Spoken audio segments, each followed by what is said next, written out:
নমস্কার বন্ধুরা, আমার রান্নাঘরে আপনাদের সবাইকে স্বাগত। আজ আমার রান্নাঘরে বানানো হচ্ছে বিটরুটের কাটলেট। এখানে নিয়ে নিয়েছি 4টে বিটরুট আর 3খানা আলু আর নিয়ে নিয়েছি বাদাম। তো বাদামগুলো আগে আমি ভেজে নেব আর তারপরে এগুলোকে আমি গ্রেট করে নেব। তো বাদামগুলোকে একটু সরিয়ে রাখলাম। প্রথমে আমি এগুলোকে গ্রেট করে নেব। তো দেখবেন হাত খুব সাবধান, এটাতে হাত কেটে যাওয়ার ভয় থাকে। আমার বহুবার কেটে গেছে। তো মোটামুটি এগুলো আমার সবকটাই হয়ে গেছে। আর এটা আমি এরপরে একটু পরিষ্কার করে নিলাম। এরপরে আমি আলুগুলো গ্রেট করে নেব। এটা একটু সরিয়ে রাখি।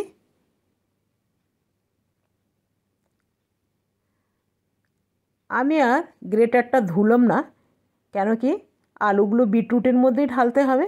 তো সেই জন্যে এইটার মধ্যেই করে নিলাম। তবে হাতে করে চটকে নিলেও হবে, কেন কি ভালো করে চটকে নিতে হবে যেন গোটা গোটা যেন না থাকে। তো দেখুন এটা মোটামুটি আমার হয়ে গেছে। তো এগুলো আমার গ্রেট করা হয়ে গেছে। আর কেউ চাইলে না এর মধ্যে গাজরও দিতে পারে, তবে আমি খেয়াল করিনি গাজর আমার বাড়িতে একদম নেই। তবে আমার বাগানে আছে, কিন্তু জানেন সন্ধে হয়ে গেছে আর উঠালাম না। তো চলুন এগুলো ভেজে নিই। আর জানেন এটা সারা শীতকাল ভাবতেই রয়ে গেলাম, আজকে বানাবো কালকে বানাবো, আজকে বানাবো কালকে বানাবো করতে করতে ফাইনালি আজকে বানাতে পারছি। বাচ্চাদের ভীষণ পছন্দ, ভীষণ।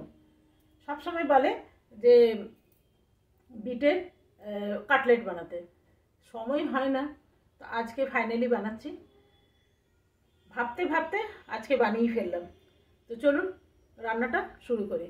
কেমন কেমন লাগলো অবশ্যই জানাবেন। ভালো লাগলে লাইক করতে ভুলবেন না। আর এটা আমি একদম নিরামিষ বানাবো, পেঁয়াজ টিয়াজ দেবো না।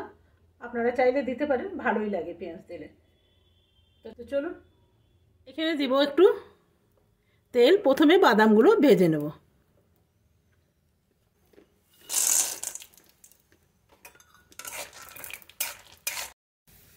এগুলো আমার হয়ে গেছে, এরপরে উঠিয়ে নেব। এরপরে দেবো আমি একটুখানি জিরে। এরপরে এগুলো দিয়ে দেবো। দিয়ে দেবো নুন,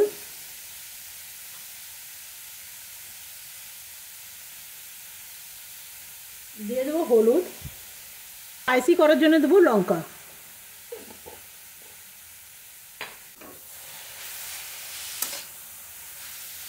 দেবো একটু সবজি মশলা, এটা আমার বাড়ির বানানো।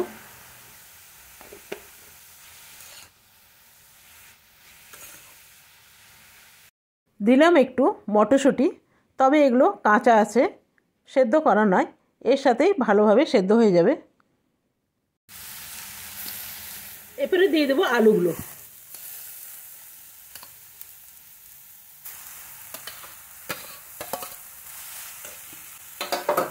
আলুর সাথে এখানে দিয়ে দেবো বাদামগুলো।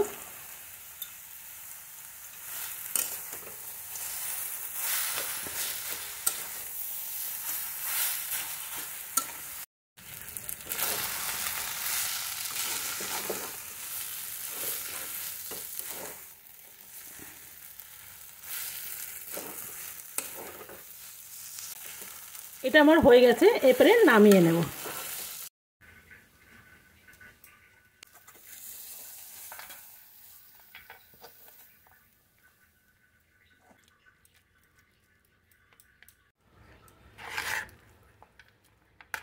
এটা নাড়াচাড়া করে আমি একটু ঠান্ডা করে নিলাম।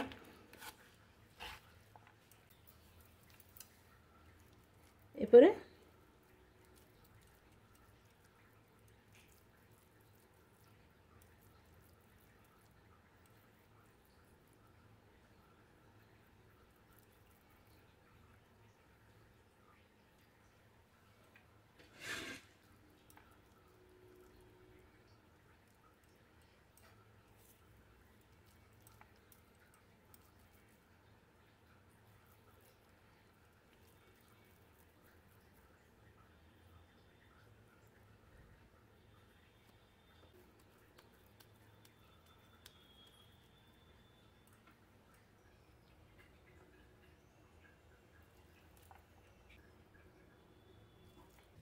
এইগুলো আমার হয়ে গেছে। এর উপর থেকে একটু ময়দা দিয়ে দিতে হবে, তাহলে কি হবে, ভেঙে যাবে না।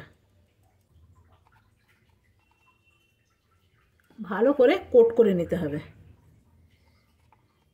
ব্যাস, বাটিতে নিয়ে নেব কিছুটা ময়দা আর কিছুটা নিয়ে নেব কর্নফ্লাওয়ার। এটা নিলাম কর্নফ্লাওয়ার। ব্যাস, তবে এটা সম্পূর্ণ আমি নিরামিষ বানাচ্ছি, আপনারা চাইলে এখানে ডিম দিতে পারেন। খুব সামান্য দেবো নুন, দেবো একটু গোলমরিচ, দেবো একটু জল।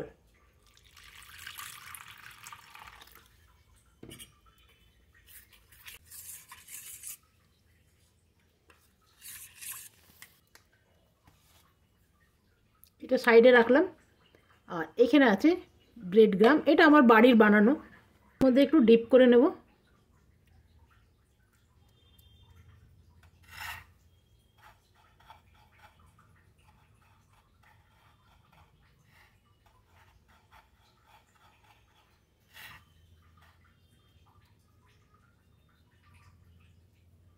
চাইলে আরেকবার ডিপ করে নিতে পারেন।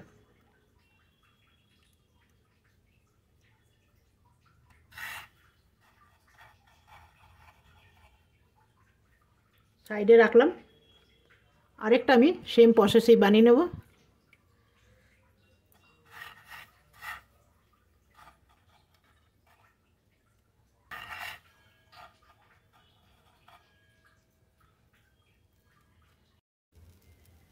এগুলো আমার হয়ে গেছে, বেশ অনেক কটাই হয়েছে।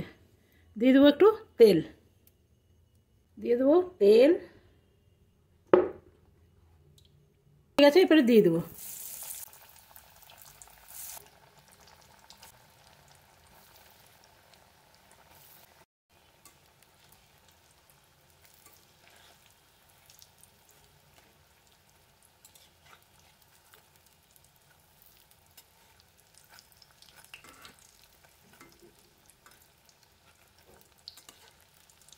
দেখুন এগুলো আমার হয়ে গেছে, এরপরে নামিয়ে নেব।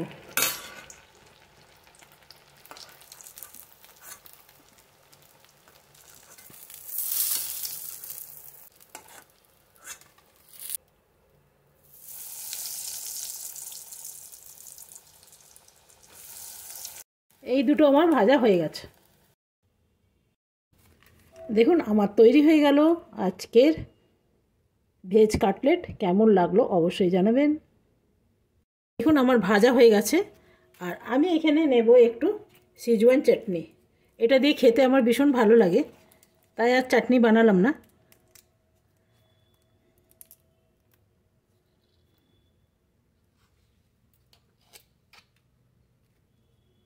এটা কতটা ভালো হয়েছে একবার আপনাকে দেখ।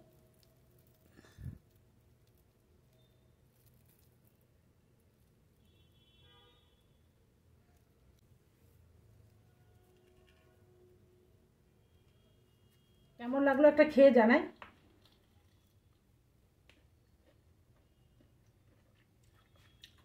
সিজওয়ান চাটনি দিয়ে না খেতে আমার ভীষণ ভালো লাগে।